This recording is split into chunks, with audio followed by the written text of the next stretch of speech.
ideas tends to lead to a more narrow and exclusive way of thinking.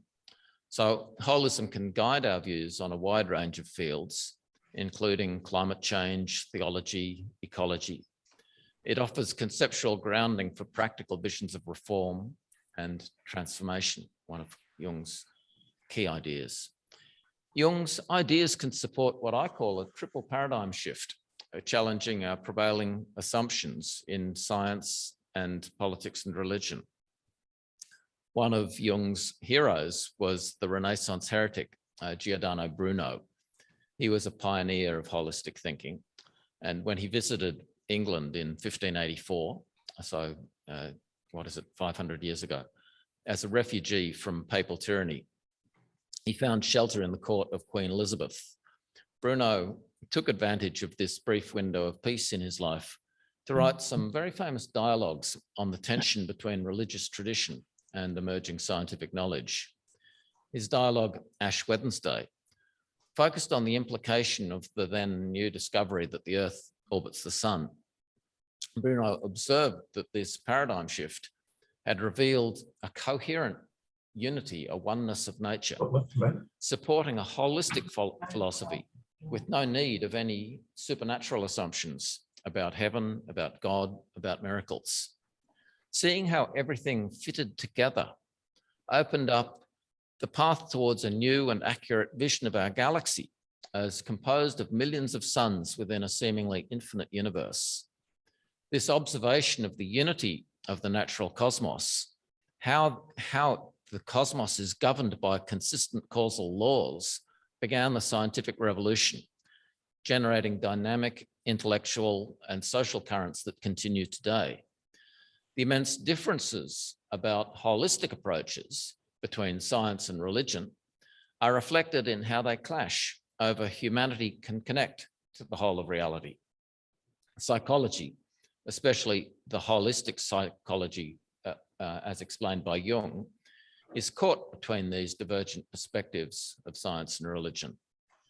Now, Bruno's ideas about the primacy of observation brought him into quite sharp conflict with the Catholic Church, which burnt him at the stake in Rome in 1600 as a martyr for reason. Bruno was an emblem of rationality for Carl Jung. They shared the belief that observation of nature, integrated with spiritual awareness, can enable us to develop a holistic philosophy. Jung followed in the tradition of scientific enlightenment to explore how a systematic understanding of reality can chart an ethical path, combining evidence, logic, and intuition.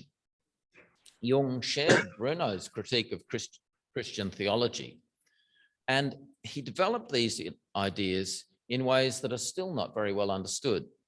Jung held that the Christian heritage of the West should inform the holistic platform for a new age, a new systematic understanding of the whole of reality, with earth-shaking moral and social implications, with profound transformation of belief, opening a series of connected paradigm shifts.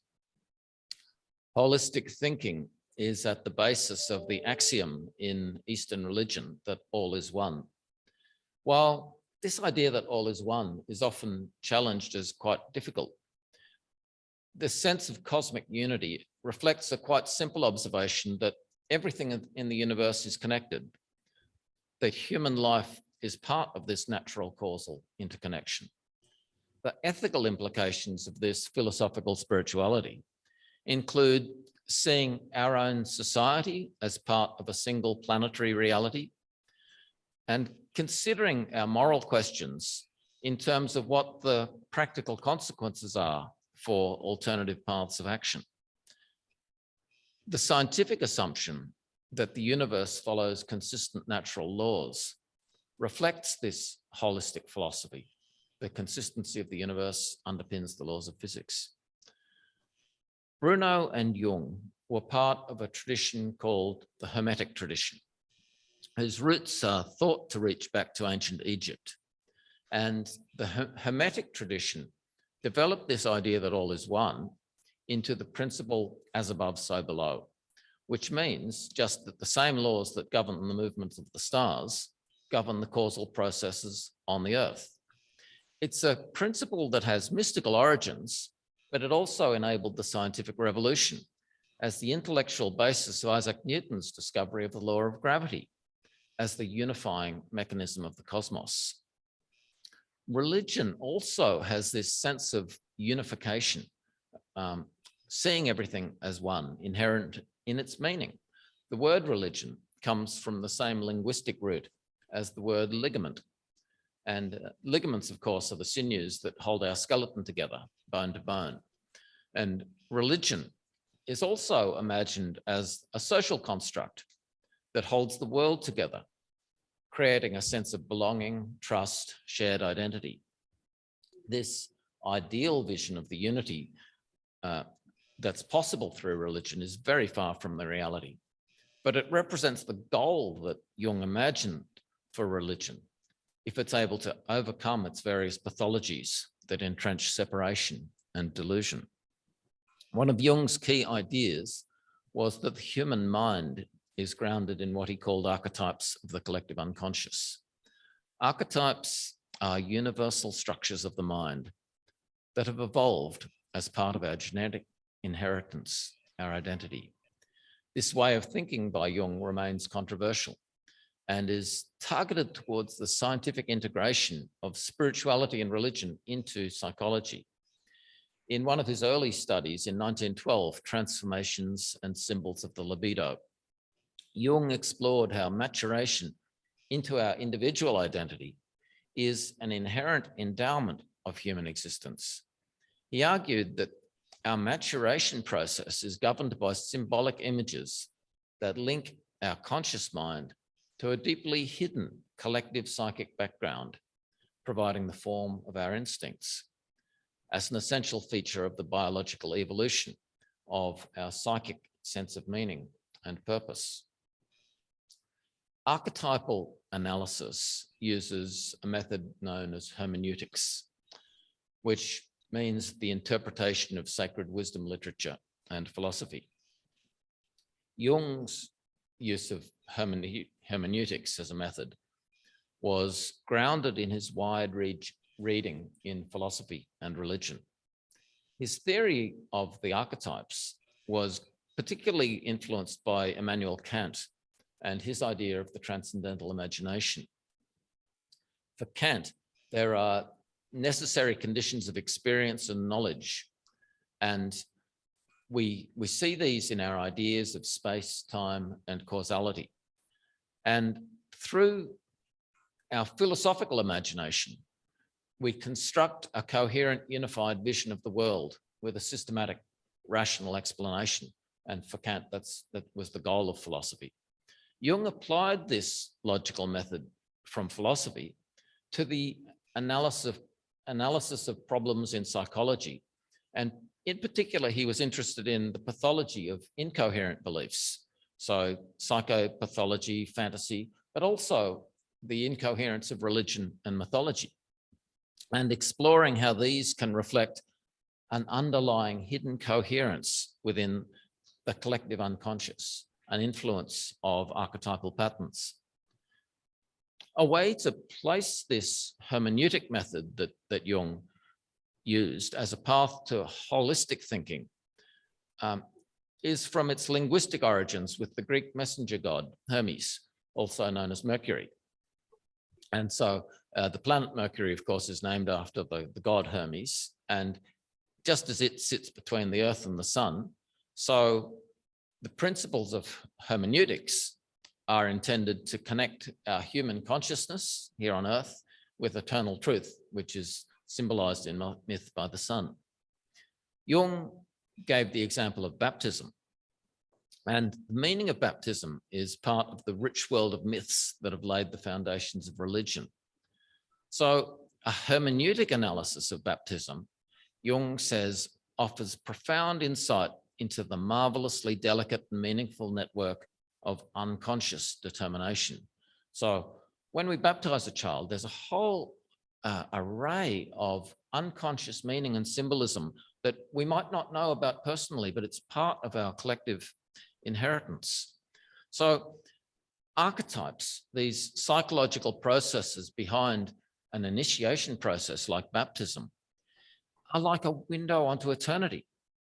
They are stable and enduring structures of our mind, our psyche. Jung said that these sort of symbols cannot be reduced to things that are easily explained, but they have to be approached in this hermeneutic way to appreciate that we live within an infinitely complex and variegated picture. That was in his 1916 book, The Structure of the Unconscious. Such ideas create a very different perspective from dominant assumptions in the modern secular atheist world. Even while Jung maintained deep respect for the scientific values of evidence and logic, his problem with the scientific tradition was that it had striven to disenchant nature based on the modern reductive observation that there's no evidence for the supernatural, no evidence for anything magical. Now, Jung wasn't arguing for the existence of the supernatural, but he did argue that the world is far more complex and mysterious than we can appreciate. And we need a new intuitive agenda, a sort of natural re-enchantment of the world through a focus on how everything is connected in one whole complex web of life. It's a bit like the natural ecology of an old forest. Everything is connected in a whole. The intellectual and political clash between science and religion partly turns on the conflicting attitudes to this holistic psychology. And it reflects the difficulties that adherents of conflicting worldviews have in understanding each other, in engaging in respectful dialogue, and imagining an integrating synthesis of their contrasting views. So Carl Jung was standing on the shoulders of giants such as Giordano Bruno.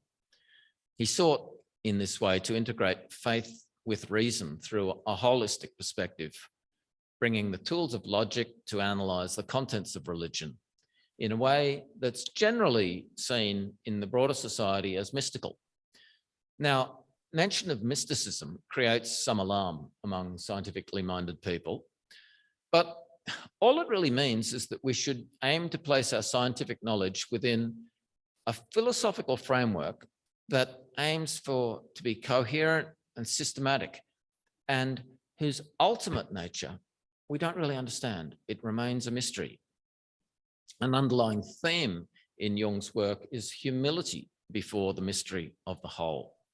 That means exploration of mystical ideas can be based on reason, should be based on reason, and that the holistic psychology that Jung developed aimed to be defensible and contestable. And in that, his scholarly approach to these mysteries was very different from how these topics are widely seen, both by advocates of mysterious views and their opponents, where so often this whole field is seen as irrational, and Jung was trying to bring some rationality into it. Now, one example of that sort of rationalization was Freud's reductive sexual interpretation. And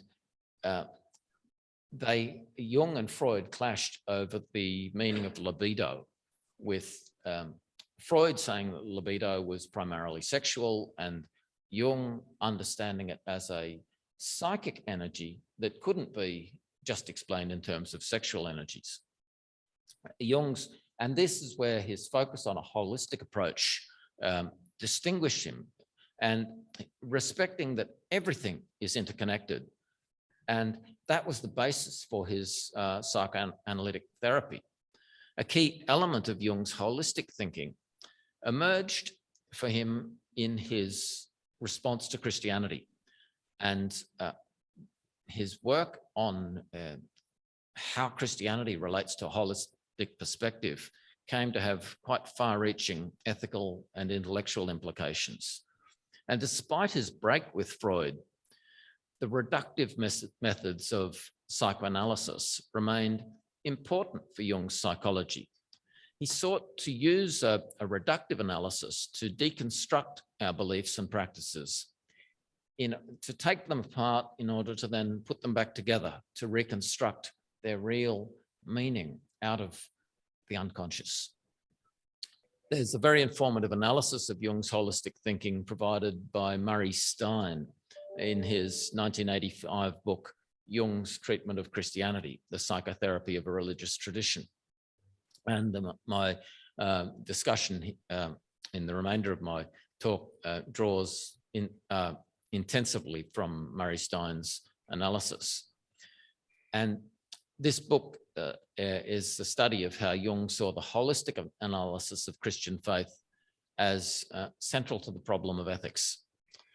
The context is that our modern culture, our secular disenchantment, has reacted against the doctrinal errors and the ethical weaknesses of religion, and instead takes science as its source of meaning.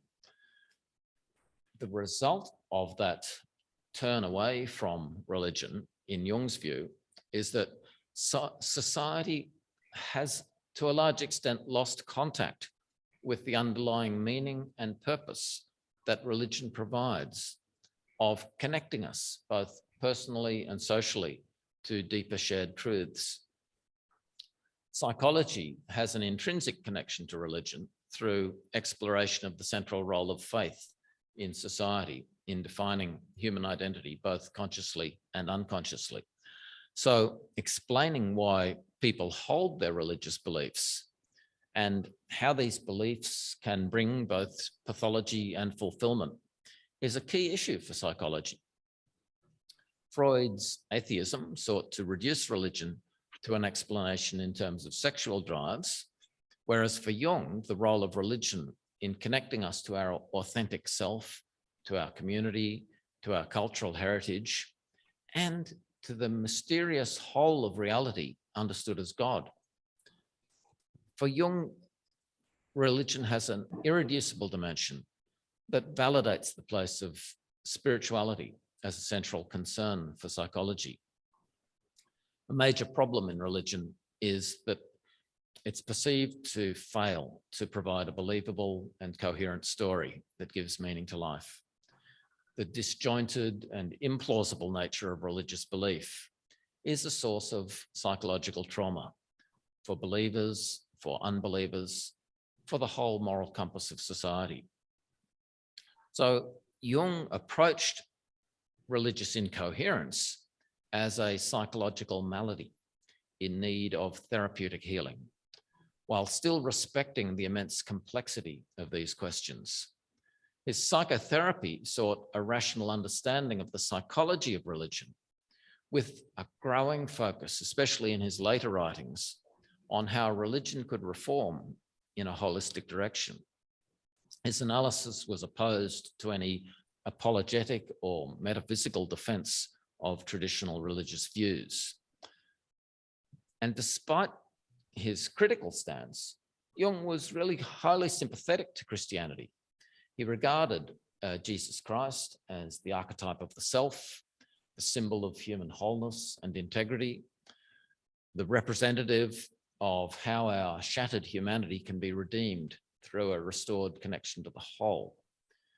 Jung saw Christ as manifesting the holy, as a sacred marriage between heaven and earth, the integration of spirit and matter. These ideas about Christ are very different from conventional theology, which places the saving role of Christ in literal dogma. Instead, Jung imagined a future form of Christian faith that would alter its basic assumptions about central matters of belief, such as the transcendence of God, the historicity of Jesus, while retaining a high respect for the heritage of faith. Jung had this passionate interest in heretical, hermetic ideas about Christian theology, and that has led some people to regard him as a sort of prophet, imagining a transformation of religion to accord with the spiritual needs of a new age. As a doctor of souls, Jung treated hundreds of patients each year. His clinical practice was therapeutic, helping people who lacked a sense of belonging and identity to restore their sense of self. His emphasis was the need for a strong focus on holistic understanding. He brought this therapeutic model to his study of Christianity, essentially treating the whole of Christian doctrine and history like a patient coming for psychological analysis. Such a generalizing of the doctor-patient relationship reflects an effort to assess the trauma of modernity as a whole. The growing psychological gap between broadly held opinions in society and reality is manifested in how either the individual ego or a whole culture can become unmoored from reality, unmoored from the interconnectedness of reality. When we understand how we are connected to the whole of reality, a holistic perspective, we're better able to accept and live with this sense of connection as the basis of our ethical values, overcoming barriers that divide us from each other and from the natural world. Jung's therapeutic focus in the psychology of religion was on analyzing the pathology of fractured and deluded conventional doctrines and beliefs in order to imagine more coherent explanations of the data. Religious language is often delusional. The reliance of theology on ideas that are based in myth rather than observation creates a disjuncture between faith and reason, separating conventional faith from holistic integral perspectives. The pietistic context of Jung's society saw many people holding literal beliefs that were untrue, as is still the case today. This syndrome of delusion produces a psychological pathology. It continues to generate trauma today. Jung thought deeply about how best to help people in this situation, how to help bring his patients towards a personal psychological wholeness, how to imagine a new integral vision of wholeness, a vision incubating within the collective unconscious. He formed the view that social therapy, a therapy of the society, requires a challenge to Christian doctrine within a context of support for the social value and the heritage of the church, in order to facilitate religious and theological reflection on what we might mean by psychological wholeness. He had a therapeutic approach to religion, aiming to heal the split between consciousness and the unconscious. Neurosis arises when the psychic energy of libido is blocked, as a basic principle in Jungian psychology. Whereas achievement of psychological wholeness enables the free flow of libido, liberating our creative potential. Neurotic blockages within Christianity include the portrayal of God as exclusively male, repressing the equality of the divine feminine, and the traditional assumption that biblical narratives reflect actual history rather than events of symbolic imagination and meaning. Jung's analysis shows that deconstructing these conventional beliefs, exploring how they arose, what is their social function, and seeing their many anomalies can support a constructive rebuilding of faith. The goal is to engage with modern ethical concern, seeing achievement of wholeness as the original purpose of faith. In his 1921 essay, Psychological Types, Jung explored how an enlightened understanding of the psychic energies of libido can transform our lives, bringing repressed elements into awareness, adapting our personality and ego from the restrictive constructed limitations of society towards an understanding of the innate wholeness of the self. In this process, religion can either operate as a repressive barrier to understanding or can help heal the damage.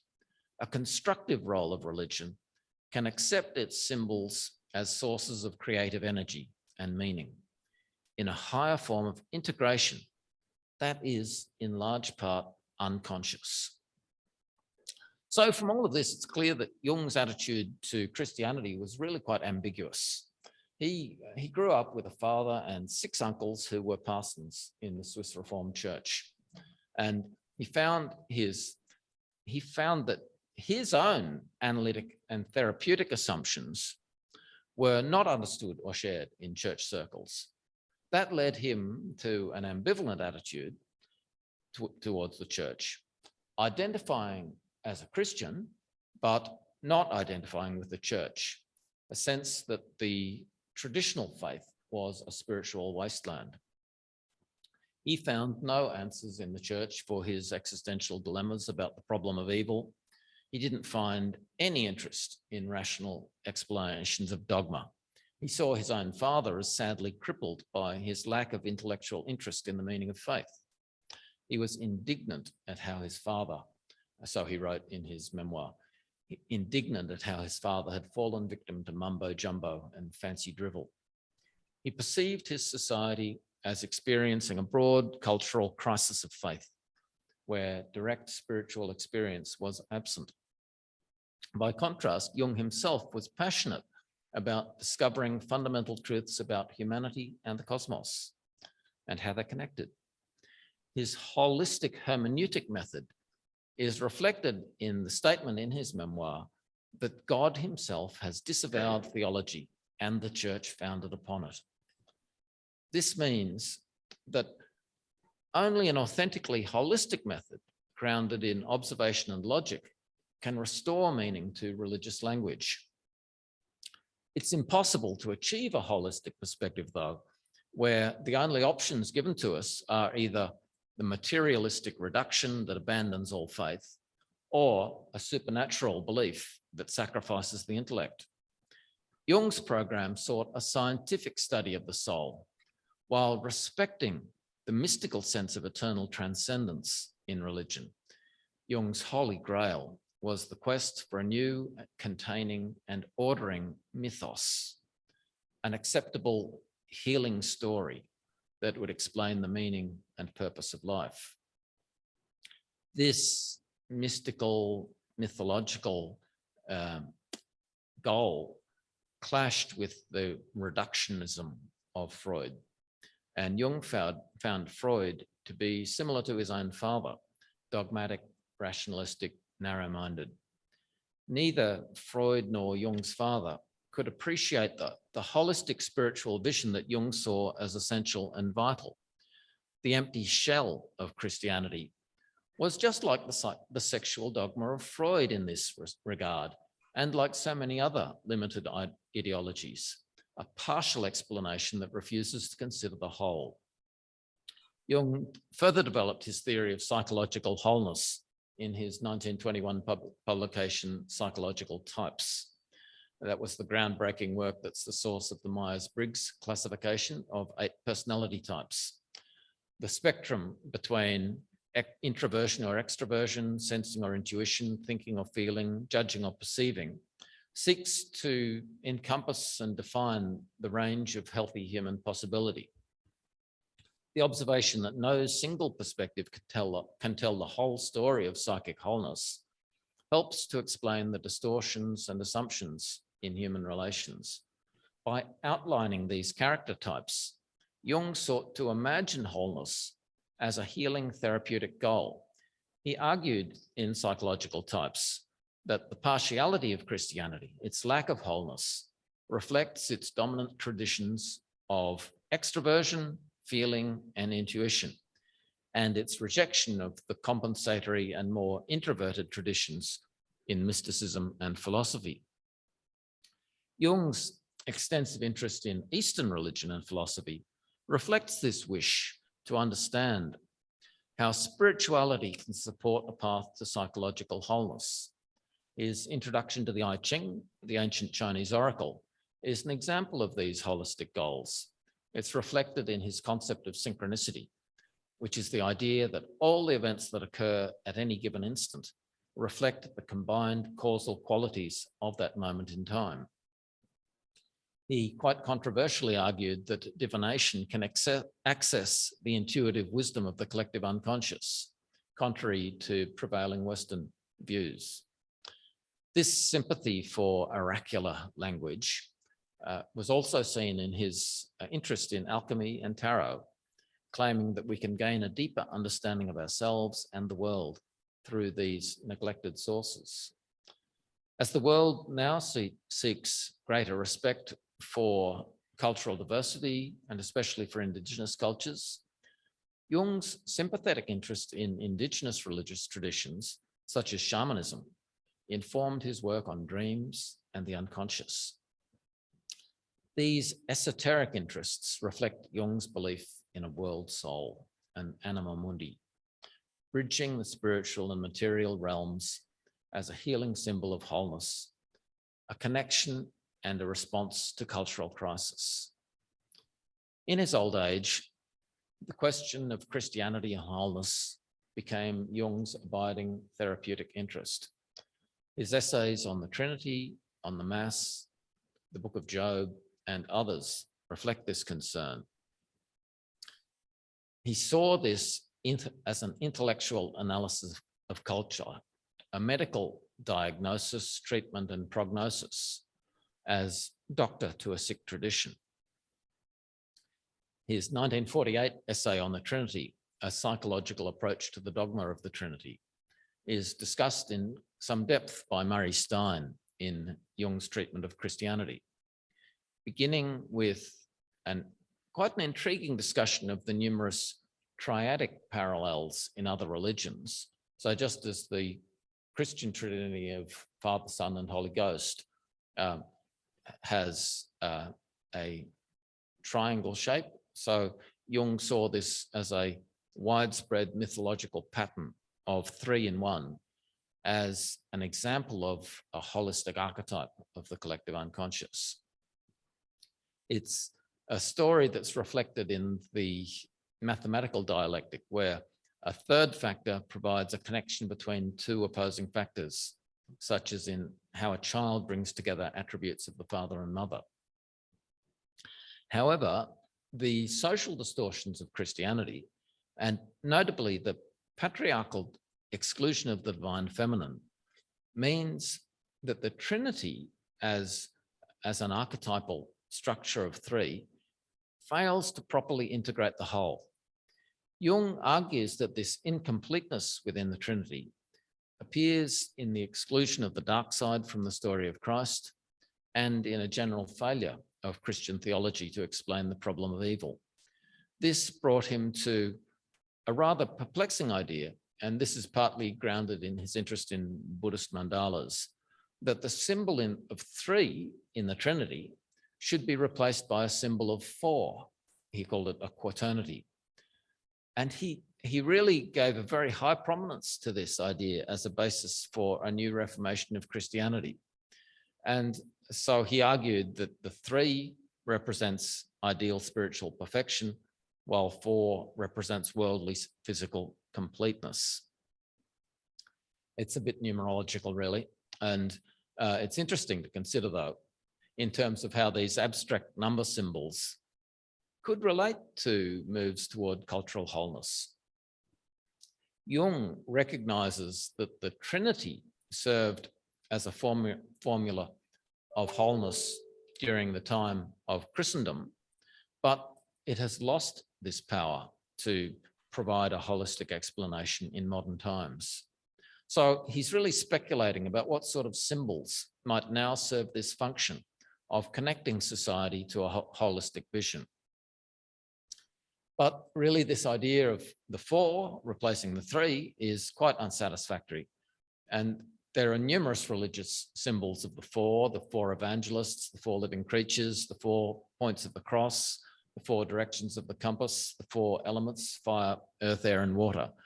And these can sit quite comfortably along triadic symbols of 3. So maybe these symbols of 4 can be better understood as together with the triadic symbols to form more complex visions. So, for example, 4 times 3 gives us 12, which is seen in the 12 months of the year and the 12 disciples, the 12 tribes. And 3 plus 4 produces the 7 days of creation, the 7 days of the week. And the triadic structures that Jung has criticized do also appear quite prominently in modern philosophy, and especially Hegel's idea of the thesis, antithesis, and synthesis as a way to achieve a systematic wholeness in the evolution of ideas. Another example is from the existential philosopher Martin Heidegger, who replaced the Trinity of Father, Son, and Holy Spirit with the concept of nature for the Father, language for the Son, and truth as the Holy Spirit, which is an interesting one if you delve into it. But Jung's surprising view is that the Trinity could be made more complete by the addition of a 4th element.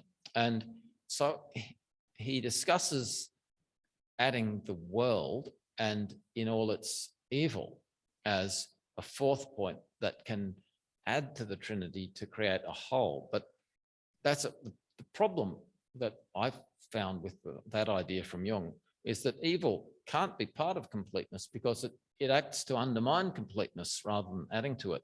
So evil is the negative force of separation and destruction and delusion. And so it can't really be seen as a positive cosmic force in the same way that good is a positive cosmic force. So Jung is quite correct in describing the kingdoms of the world as a power opposed to God. But the worldly power that creates its own reality in opposition to God can only really survive for a short time and is not a cosmic principle. This debate goes back to an old idea known as Manichaeism, whereby the cosmos is imagined as having rival good and evil powers. And that was rejected by the Christian teaching that evil only arises within humanity as a corruption of the good, and that good alone is attuned to the cosmos, meaning the earth itself is good. So the Christian vision of God can be reimagined, in my view at least, as the features of the cosmos that support the sustained flourishing of life and complexity. And if we see God in terms of whatever supports our flourishing in the long term, that means that opposition to God is effectively an opposition to sustainability. So any worldly powers that oppose God in this way are destined to collapse. And it's an interpretation that finds support in the biblical idea from the apocalypse that the wrath of God is against those who destroy the earth.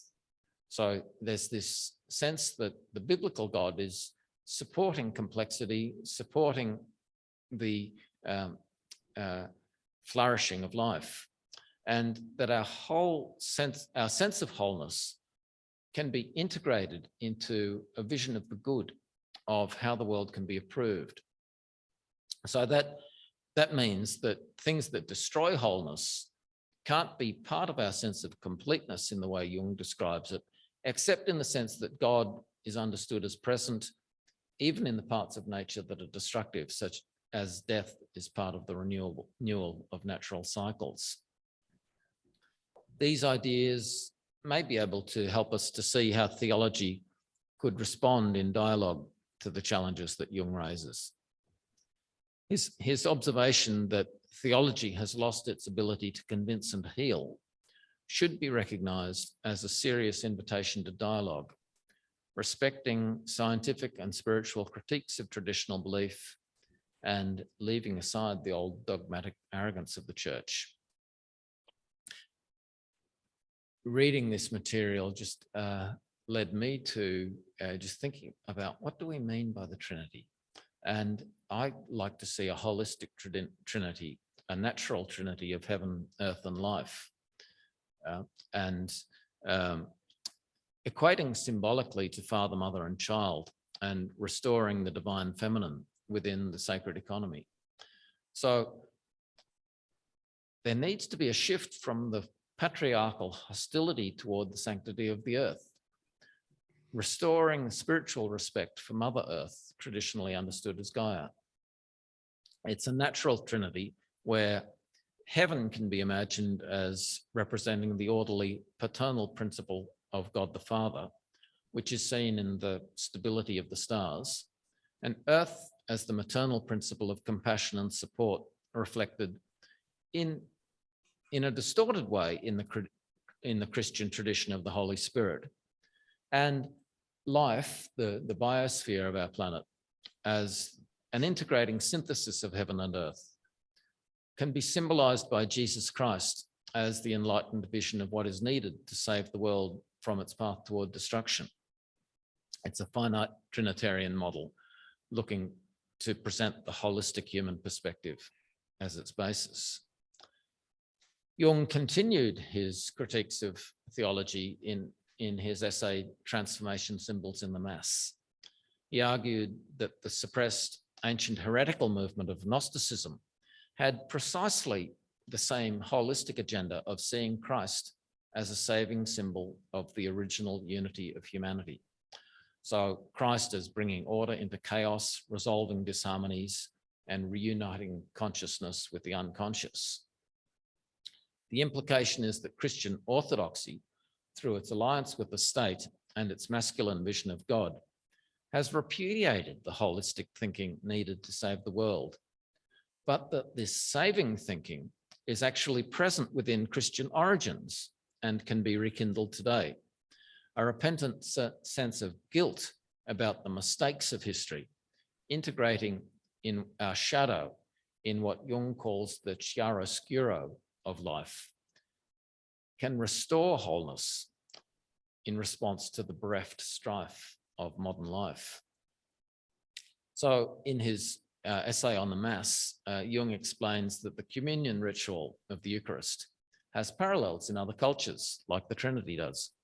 The Eucharist has an archetypal psychological purpose as a living mystery and a personal and social symbol of atonement. But for Christianity to become at one with the cosmos, atoning, it has to find more humility in seeing its own traditions as one partial expression among many, rather than an exclusive truth. In this way, the Mass can represent renewal of wholeness with universal meaning across cultures. Jung described this potential for wholeness through the Mass in commenting that Christ is perhaps the most highly developed symbol of the self apart from Buddha. Murray Stein observes that Jung identified with the Hermetic underground tradition in European cultural history. The Hermetic tradition is exemplified in writers like Giordano Bruno as a concealed and suppressed esoteric way of thought. The popular image of this esoteric tradition is more linked to practices of occult magic, but Hermetism can relate constructively to theology through its tradition of wisdom philosophy, maintaining that there's a hidden symbolic meaning behind the literal imperial doctrines of the church. And this hidden meaning can be explored through a coherent critique of religion and society, seeking a holistic integration of the psyche. By seeing the Mass against this hidden esoteric meaning, Jung explored how the unconscious inner meaning in Christian practice can be discovered, transformed, reborn.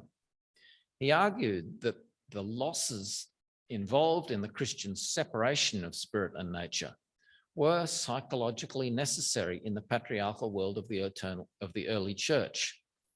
But this theological move of patriarchal religion created a serious split in the psyche. So the current move toward gender equality enables a reform of spirituality to integrate with nature toward a healing wholeness. In this area, Jung foreshadowed much modern feminist and ecological spirituality. These themes of integrating nature and spirit are central to the idea that Jung was the prophetic father of the New Age. The key text that expands Jung's holistic thinking about imagining a future New Age for our planet is Aeon, Researches into the Phenomenology of the Self, published in 1951. Jung said the purpose of this book was to explain the relations between the traditional Christ figure and the natural symbols of wholeness. He achieved this by seeing these natural symbols of wholeness through visual astronomy, understanding how our Earth is connected to the slow patterns of the cosmos that surround us as a part of the whole. He saw restoring an understanding of this root of our being in connection to the cosmos as something that could help us to heal the alienation and delusion experienced by the modern world. So seeing astronomy as the context for mythology supports a scientific paradigm shift within Jung's ideas by proposing that we integrate the descriptive observations that are available from empirical astronomy with a holistic study of human perspective, how we are connected to the cosmos. And in Aeon, Jung begins with an examination of the astronomy, of how the stars are moving imperceptibly against the seasons by just 1 degree per lifetime, a process known as the precession of the equinox. And Jung explains that there's a direct causal correlation between this observation of the grand order of the heavens and the whole mythological structure of Christianity. So this correlation emerges by the observation that the story of Jesus Christ is set exactly at the moment when the equinox moved out of the constellation of Aries, the ram, into the constellation of Pisces, the fish. And so this cosmic observation has extensive symbolic correlation with the biblical images of the fish and the lamb. And there are numerous other correlations I won't go into. These correlations can only be based on lost ancient ideas that somehow underlie the ideas in the surviving texts, combined with intuitive ideas that arise from the collective unconscious. These findings provide a profound basis to shift the paradigm of Christianity from simple supernatural belief to complex scientific knowledge by interpreting all Christian texts as primarily symbolic rather than literal. The scientific paradigm shift is from description of the universe alone to an explanation of how does human life connect with the cosmos. And in Jung's ideas, this scientific paradigm shift combines with an equal shift in religion from literal belief to symbolic knowledge. The scientific and religious implications of precession is a topic that's just been of great interest to me over many years. I wrote a paper last year, The Physics of Astrological Ages, where I show that these concepts can integrate into scientific understanding of astronomy in a compelling way to help explain the evolution of consciousness, supported by the direct correlation between the myths that are seen in the precession story and the long-term structure of terrestrial time discovered in climate science. In Aeon, Jung used precession to show the development over centuries of the religious content which Christ represented, to show how Christ could have been astrologically predicted and how he was understood both in terms of the spirit of his age and in the course of 2,000 years of Christian civilization. Implications for religion and society today emerge from Jung's statement that the old myth needs to be clothed anew in every renewed age if it is not to lose its therapeutic effect. Taking Hegel's triadic dialectic, we can see traditional Christian faith as a thesis to which the scientific revolution counterposed an antithesis, creating the need now for an integrating synthesis of wholeness, recognizing the merits and pitfalls in these conflicting traditions.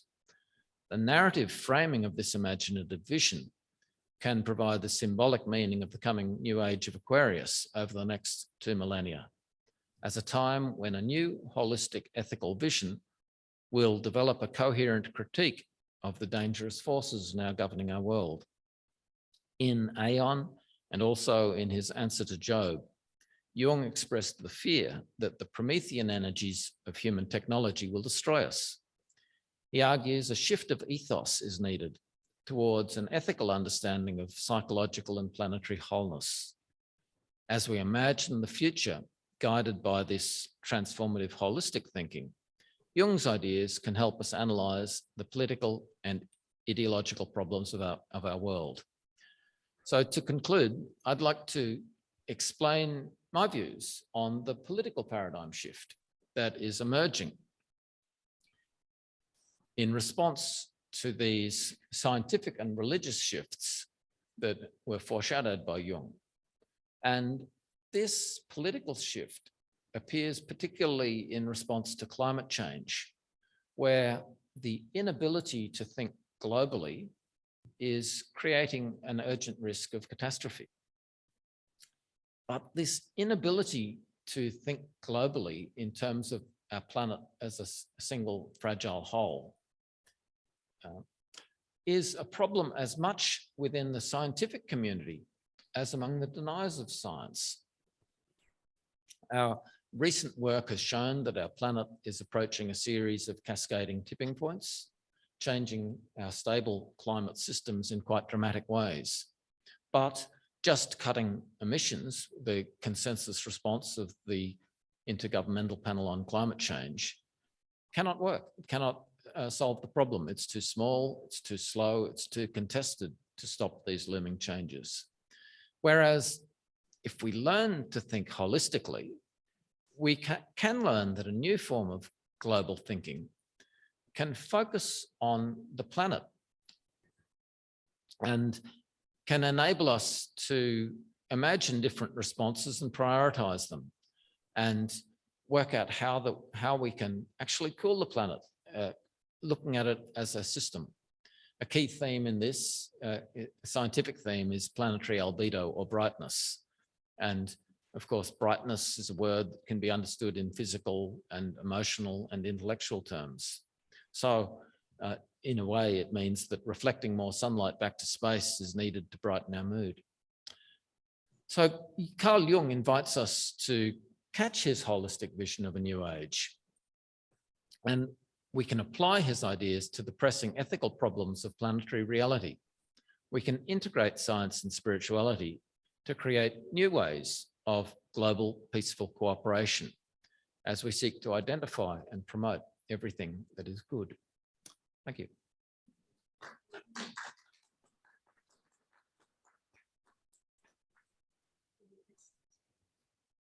Well, thank you very, very much, Robbie. You've given us so much to think about. I think we're going to be thinking about it for many months while you're away overseas. Robbie's taking off to England very soon, isn't it? Next week? Yes. Next week to England for how long? Just 3 weeks. 3 weeks, because his wife is there on a scholarship, isn't it? She's on an art retreat. Art retreat in Paris and then England, isn't it? Yeah. So it's going to be exciting things happening for you. So you'll come home with all sorts of new ideas, new thoughts. And thank you for giving us so much. You always do so much to think about. Anyway, we'd like to stop now for supper. And we have supper for about 10 minutes or so, see how we go, and just relax. And also we have to think about King Charles' coronation.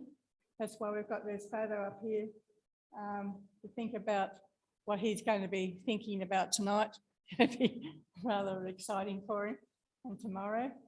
So that you're very welcome to come and have some supper and relax a bit and rejoice in these new ideas.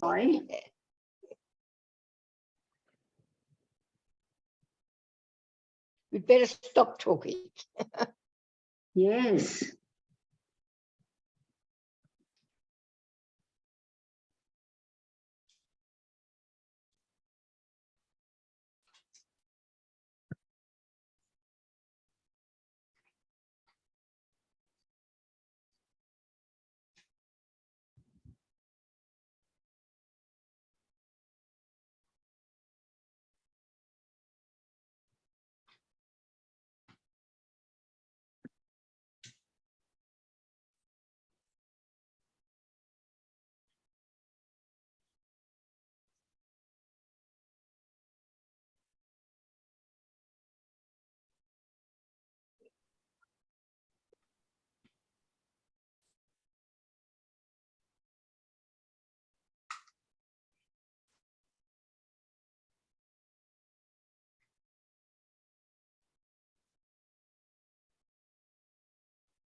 Who's talking?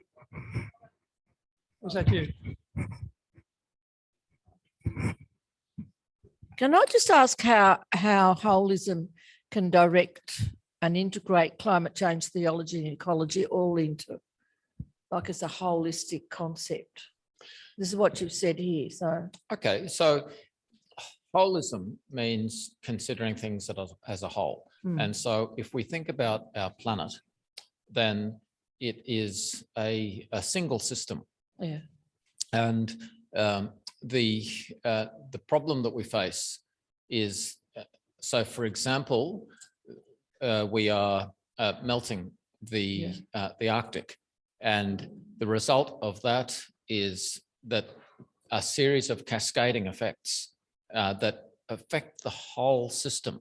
And so the whole system it's really quite a lot more fragile than we're used to thinking of the Earth as very robust against shock. But the scientific reality is that if we think of our planet as this fragile blue ball spinning in space, just held in place by nothing but gravity, and just a piece of flotsam of the sun, it's when we in a way step outside our day-to-day concern and try to imagine the whole, then it does give us a very different perspective. And so the situation with climate change is that if you listen to our government and various governments, they say we can hold temperature below 1.5 degrees increase by cutting our emissions. And when you look at it as a holistic system, it's very clear from the science that that's just completely untrue. And so what we've got is a scientific consensus that's just flatly refusing to take a holistic view. It's a bit like when Galileo said to the Pope, if you just look through my telescope, then you will see that Jupiter has moons. And the Pope said, no way, I'm not looking through that tube. If I look through that tube, then that will force me to challenge my assumptions. and so people are, this is the nature of a paradigm shift. So a shift to a holistic perspective, the sort of psychology that Jung was advocating, actually does have an implication for our political and technical concerns. Because false assumptions do hold us back, don't they? As a race, if we're not open to holism, if we're not open to change or revising our ideas. And part of the story of holism is that when we look at any question of fact, then if we find something that contradicts what we believe, then that's evidence that perhaps what we believe is untrue. And whereas if we're not taking a holistic perspective, then we just say, I've just got my own beliefs and I don't care about the evidence.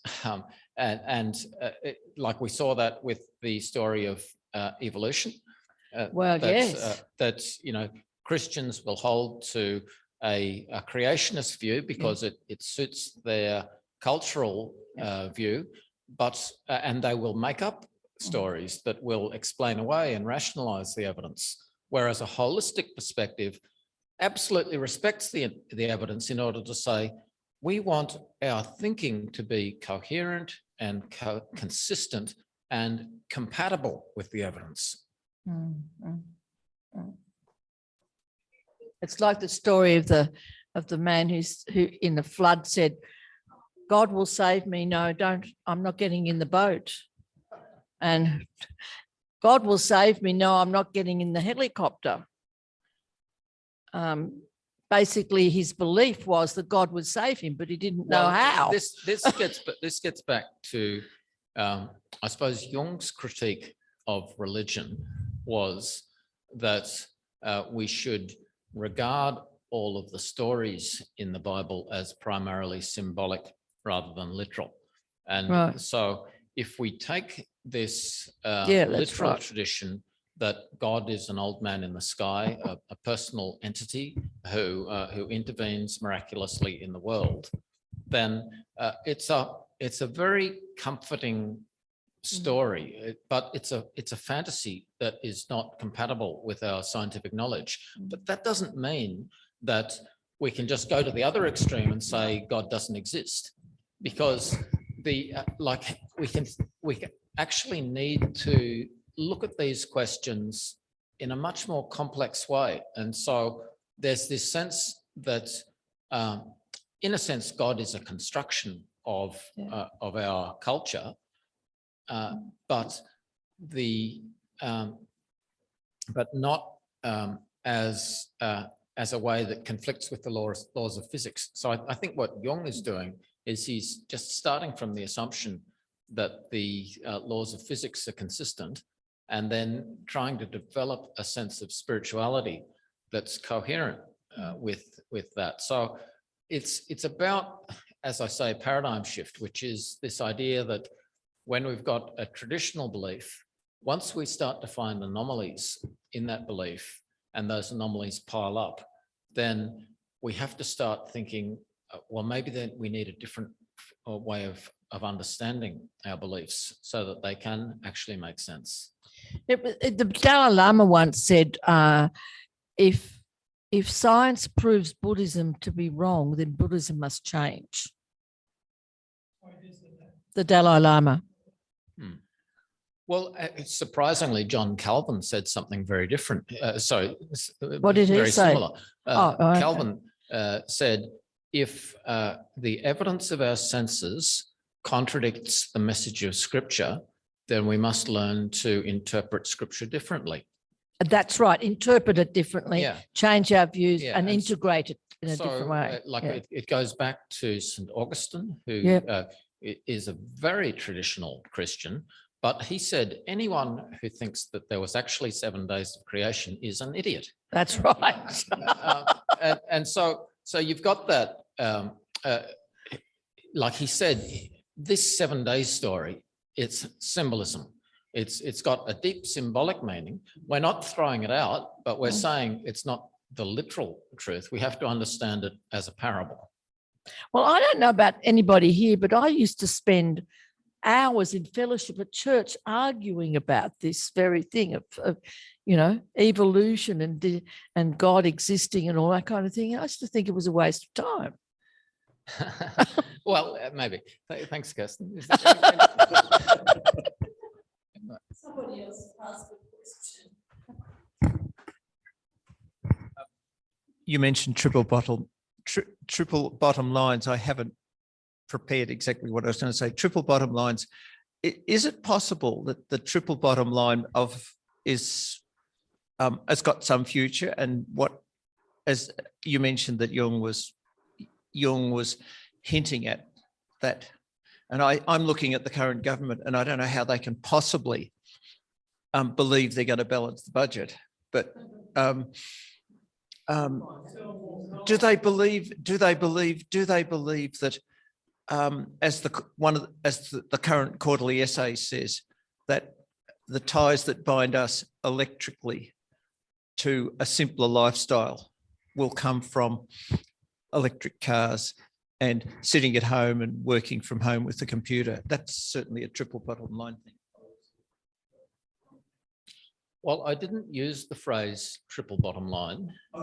No, so perhaps you misunderstood what I was saying.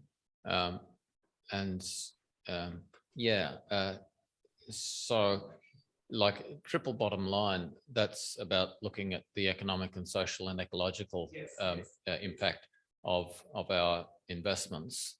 It is a way of valuing our investments in a holistic way.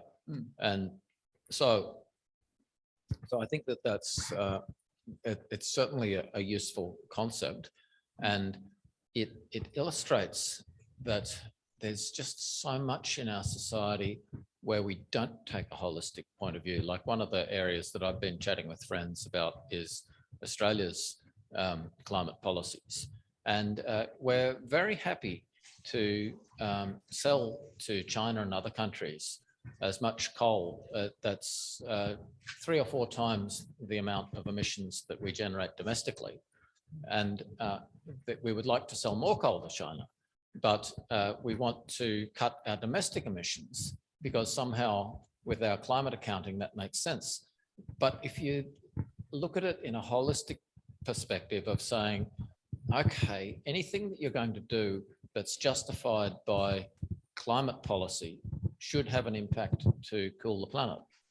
But that's just completely, totally distant from any of the decision-making that we make about electric cars or about various other reforms, and especially about exports of fossil fuels. So I'm really interested in just trying to take a Gaian perspective, a planetary perspective on climate change and saying what's actually good for the planet, and that generates a very different set of climate policies and a very different sort of triple bottom line from what we're currently doing. Yes.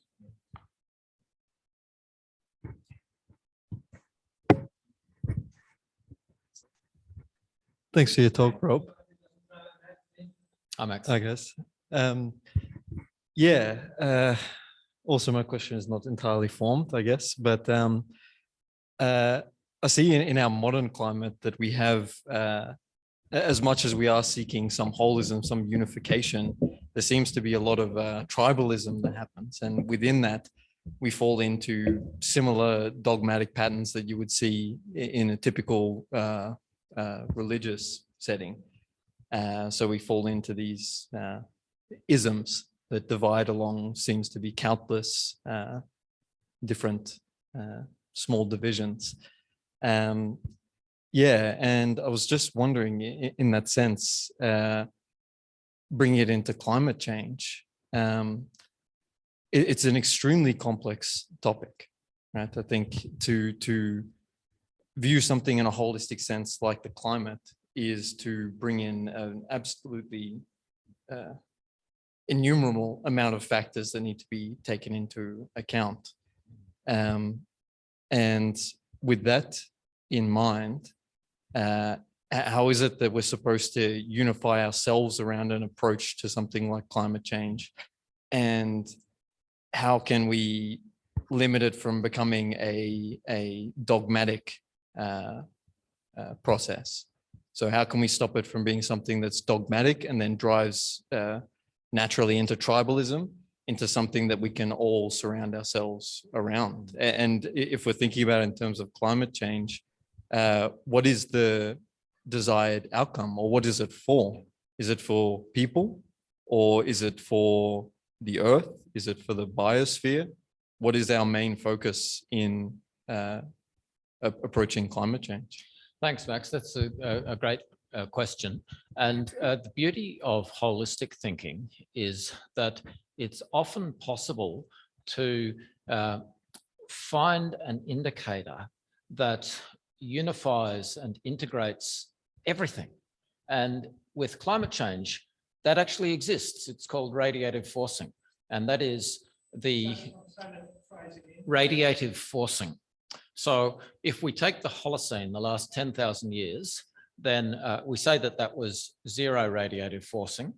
And then if we add together everything and we measure it by satellite at the top of the atmosphere, then we can say that for every square meter of the Earth, that it's now receiving 2 watts more solar radiation than it did. And so we can quantify the impact of anthropogenic climate change.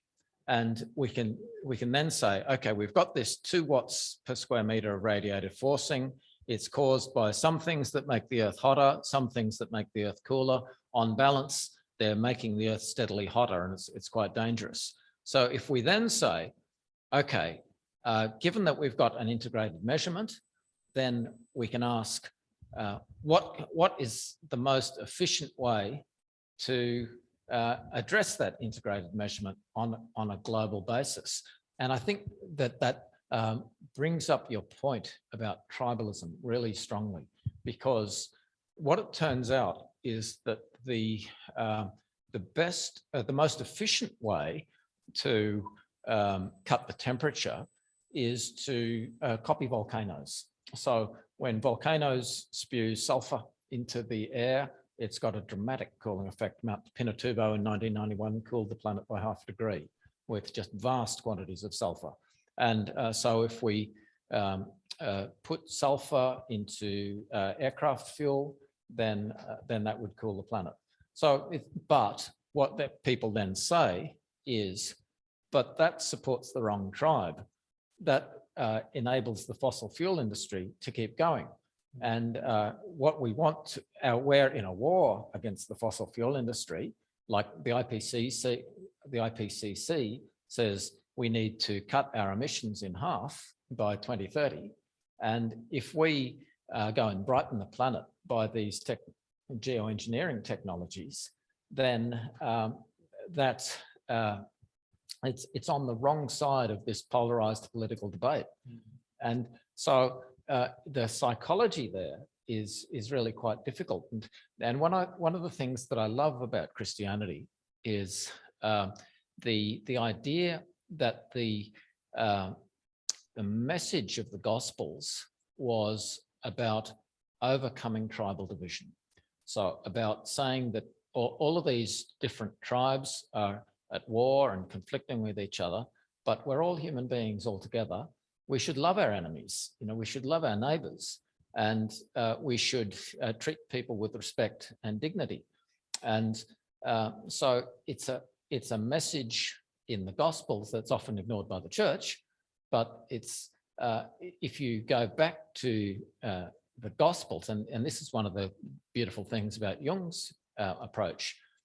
In many ways, he's going back to the Gospels and saying, what's the actual message there? And how can that provide an ethical message for our world today? Yeah, so a few things to reflect on there. Thank you.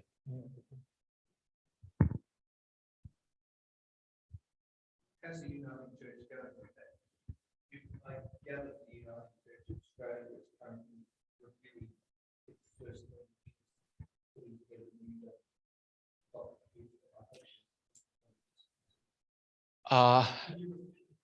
okay, how is the Uniting Church going on addressing this material?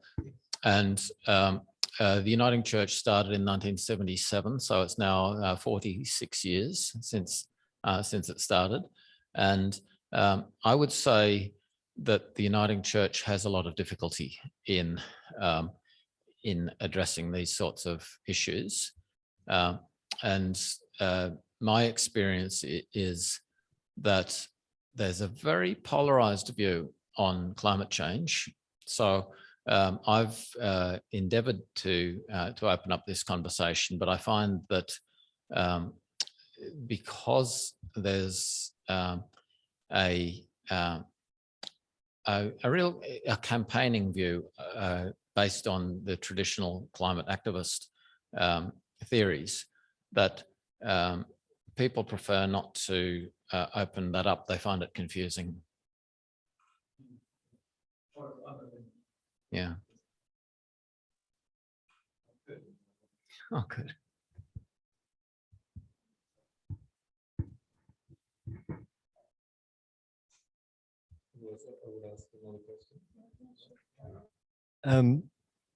Yeah, a few of the phrases you used I found quite interesting, I guess, in terms of referring to Earth as Gaia and a fragility of our planet and Mother Earth. Yeah, does that provide a framework for a perception of our Earth that is inherently looking at it as something that is, I guess, well, fragile? That and what is it fragile for? Is it fragile merely for us as humans, or are we concerned more about the the maintaining the Earth as it is now, because it is obviously an ecosystem that changes over time. So is it about sustaining it the way it is, or maintaining it for humans? Well, and you did raise a similar point in your first question, Max, which I hadn't responded to. So thank you for the follow-up. So our planet has, if you look at its history, 4 billion years. There was no complex life bigger than a microbe until 500 million years ago. So that's 7/8 of history. And then once complex life, oxygen started to grow, and then since then there have been 5 major extinction events. And in the Permian extinction, that was 252 million years ago, there was 95% of all species went extinct. So that's the sort of potential of what could occur in the 6th extinction, which we're currently inflicting on our planet. And so science has a concept called Earth system sensitivity. And that is, what is the response of temperature to carbon dioxide emissions? And so there's a lot of debate. And, some people say the sensitivity is low, and some say it's high. I believe that the precautionary principle, the security principle, should say we should be very concerned about the risk that Earth system sensitivity is high. And that could mean 5 meters of sea level rise this year. That would mean no more ports or beaches or coastal wetlands. Now, 5 meters is outside the usual range, but it's possible. There's 80 meters of sea level locked up in the polar ice caps. Yes, the last time we had our current level of greenhouse gases, the seas were 20 meters higher. So there are these, and that's the equilibrium that will eventually happen. Whether it'll happen in 50 years or 500 years, we don't know. Like the system is too complex and so the fragility of the Earth is quite remarkable. There's one of my favorite books is called Rare Earth, and it's a scientific study of why is it that we haven't found life anywhere else in the universe, let alone complex life.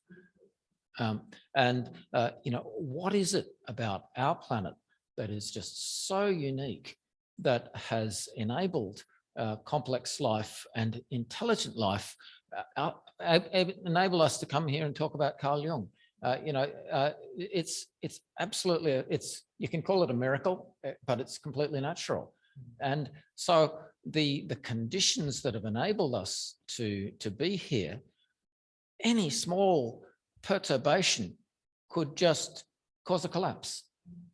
And so then the question that flows on from what you asked is, well, why should we care about that? Because if human civilization ends and humans go extinct, then new life will come up. But that's not at all the way I think. I think that we have a duty to humanity to say, well, really, humanity is quite wonderful, and we would prefer that for humanity, I would like to imagine humanity getting over our current insanity and developing a sane, peaceful relationship to our planet so that we can exist in perpetuity effectively. Now, that's the sort of ideal that I have, but in order to achieve that sort of a transformation, then we really need to start some holistic thinking about the security risks that we're facing. And, we currently see the security risks in terms of the Ukraine war, but really, I'm not in any way diminishing that, but for Russia, like the melting of the permafrost is a really big risk. And if all of the nations of the earth got together and said, okay, we're going to refreeze the North Pole, and then that's something that could be done as easily as America sent a man to the moon in the 1960s. It's a very feasible transformation, which would enable peace and cooperation and stability. It would stop all of this extreme weather that we're experiencing. It would mean that we're managing our planet in regulating the atmosphere on a global basis. And that's a paradigm shift in terms of our relationship to our planet, but it's one that's really quite necessary.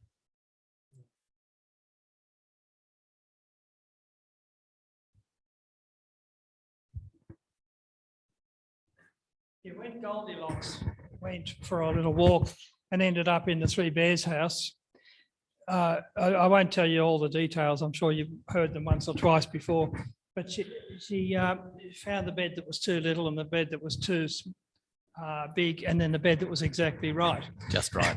And the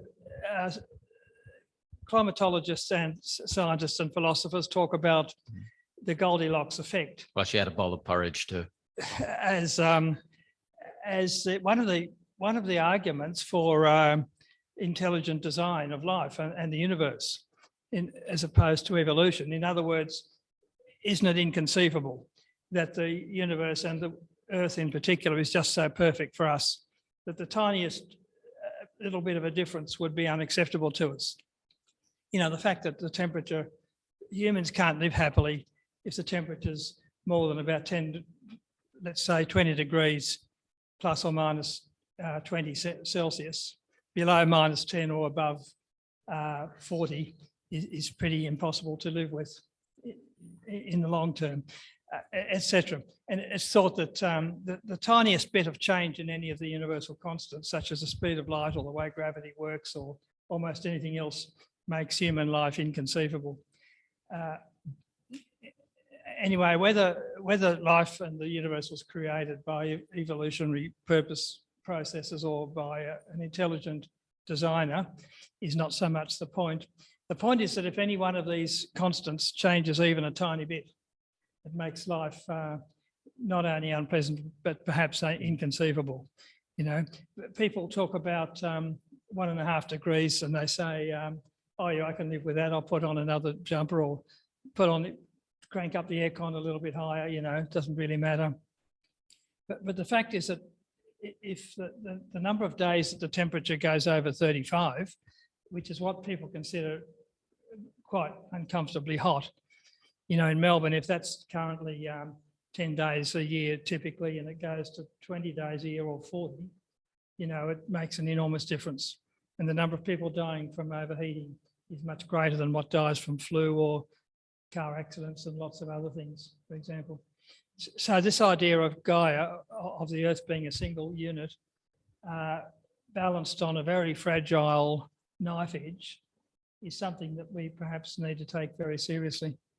Absolutely, and it's something that reminds me of the idea of Leonardo da Vinci, another one of my great heroes, that the planet is, that man is an image of the world, was his line. And what he meant by that was that the currents of the oceans are like the circulation of the blood, and the rocks of the continents are like our skeleton, are like our bones.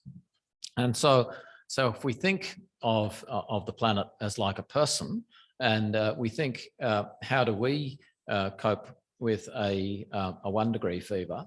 And a 1 degree fever can certainly make us uncomfortable. A 3 degree fever can kill us.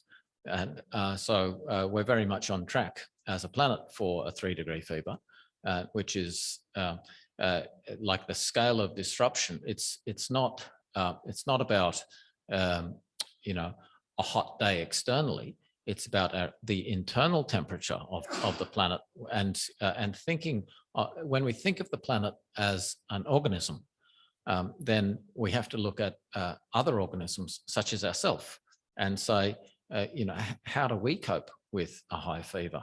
And especially when, and also, you know, people say carbon dioxide is only 400 parts per million. How could that possibly make a difference? Well, the scientists have very clearly explained how and why.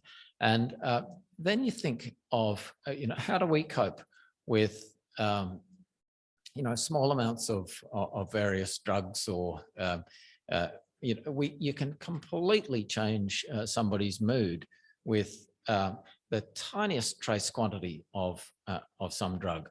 And so similar, and so the sort of change that we're inflicting on the atmospheric chemistry is just like that. If you what's a drug that like say amphetamine, what's the you're probably giving yourself 1 part per million of amphetamine would be enough to have a significant effect. And so 400 parts per million of CO2, it's really enough to send the whole system haywire. And it's because of the nature of the concept of complex adaptive systems, that the complex adaptive system is very sensitive to perturbation.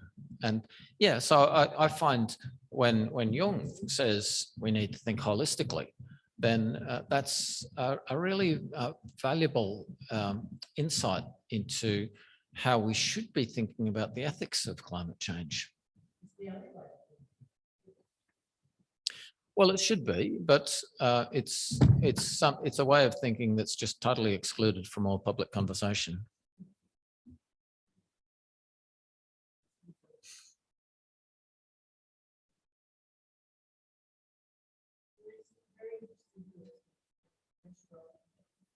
Any last questions? Last chance. Because you covered a great many things in your presentation originally. Climate change is obviously maybe the hugest one of them. Well, it's a way that it's something that crystallizes a lot of these the ideas in the presentation, which was why I sort of brought it together at the end with that idea. Yes, but you did mention Freud and others. Freud was considered the founder, I think, of modern psychoanalysis. And you mentioned that the Jung differed, of course, progressively through his life, much more and more, but largely on the idea that I think he indicated that Freud was focused on this idea of childhood abuse and sexual dysfunction and so forth as being fundamental to so much of the problems that people brought to him for professional assistance. And that Jung, I think you were indicating, took a much more holistic approach in his professional life. Can you say how that might have developed in the next couple of generations since that time to the present time? We talk about Freudian slips and so forth. And some people do ANU say that Jung is sort of out of date and maybe we've moved on. Others would disagree with that. So I wonder. I'm just not sure how useful Jung is for clinical psychologists. Like I view Jung more as a spiritual philosopher and prophet than as like he had his own particular approach to clinical psychology, which required a very intense relationship between the therapist and the patient.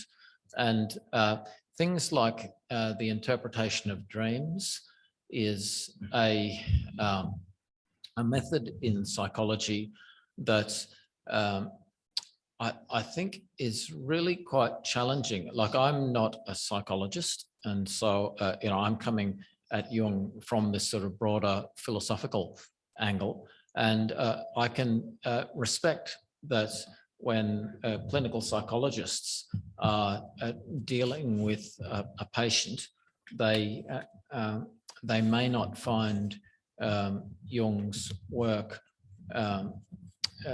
particularly helpful. I don't know, it would vary. Like that's the sort of controversy, but it's partly this theme of spirituality that comes up in Jung, where it's a very vague idea, and people in a clinical setting are wanting things that are more precise. Now, one of the problems that comes up there is this distinction between pharmacological and therapeutic and counselling approaches to treatment. And I think Jung and Freud, this concept of the talking cure, this idea that, talking about your circumstance has a therapeutic healing benefit. It takes a lot more time and cost to help people in that way than giving them pills, but it's much more effective. And so I can well imagine, like especially with the pharmaceutical industry being such a powerful force, that they would prefer that psychology or psychiatry have more of a drug focus than a counselling focus. And so there's a range of pressures and a range of issues, and I can appreciate that there are people who won't find Jung useful, but I certainly find him quite brilliant in these in terms of the and what he did with his counselling practice was he sought to find the causes of trauma by talking to people, by giving people the opportunity to talk and build a relationship, a quite in-depth relationship with the therapist. And then he, in his later life, he took that experience of having been able to really help hundreds of patients every year in his counselling practice, and then said, okay, well, how can we counsel the world? How can we look at the beliefs of the world and put Christianity on the couch? So that's a really valuable question. And so just the fact that he might not be so useful to some practicing psychologists is it's really neither here nor there from my view. Well, this is a huge question, I'm sorry, for any GP, isn't it? When someone... Just say something. Oh, yeah. Robert, I think that you kind of stripped the relationship between therapist and client a bit bare there. I would like to add a little bit of I'm flesh not a to it. therapist, so this is just my response to. Yeah, to sure. the question. I think coming from where I run a counselling practice of my own and have done for quite a long time, I think encountering a human problem is a spiritual problem. All problems are spiritual problems. And I think that a lot of clinical psychologists actually are quite spiritual people,